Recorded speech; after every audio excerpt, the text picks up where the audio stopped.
Togo est fou. Le Togo à votre portée. Placer quelques mots par rapport à notre déclaration. Une forte déclaration dans laquelle il y a tous les éléments.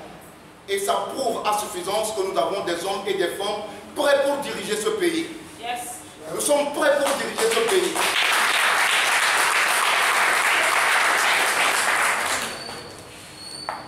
Est-ce qu'un président normal peut faire 16 ans au pouvoir, en temps normal, sans construire une université, au moins où il pouvait donner son nom?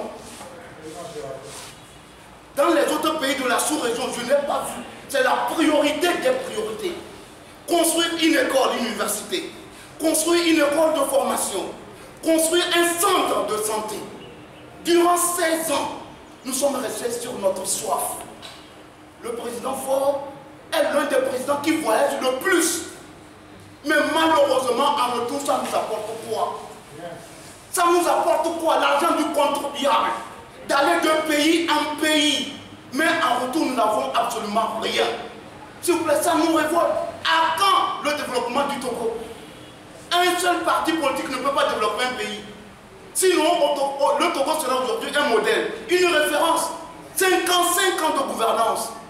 Et notre État est comme un État sorti de guerre. C'est déplorable. Et plus loin, ce qui est lamentable, comment on nous persécute? On nous persécute à longueur de journée.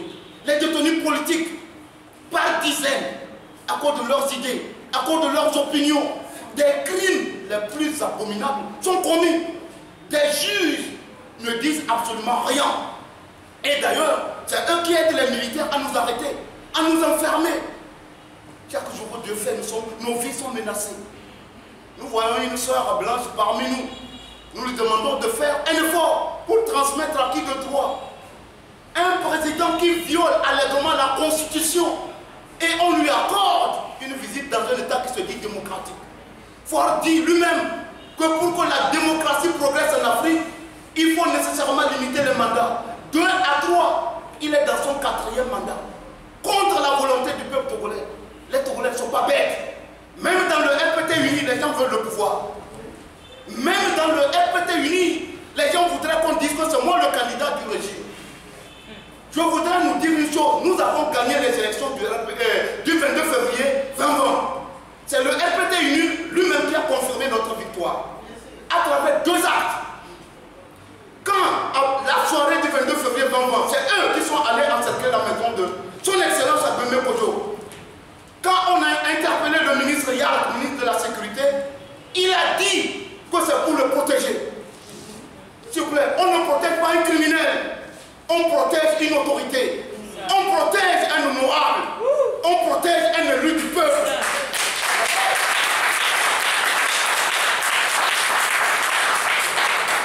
Notre victoire, la victoire du peuple togolais, à cette date historique du 22 février 2020, ne fait aucun doute. Sauf ceux qui ne veulent pas voir la réalité en face, qui continuent de douter. Nous savons que le peuple togolais a soif d'alternance. Et comme c'est le cas dans les autres pays de la sous-région.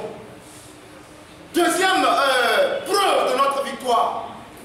Ce n'est pas possible à moins de 48 heures de donner les résultats d'une élection présidentielle.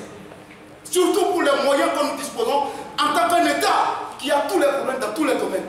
Ce n'est pas possible à moins de 48 heures de donner les résultats. Parce que le pays, pour donner les résultats fiables, il faut convoyer les procès-verbaux.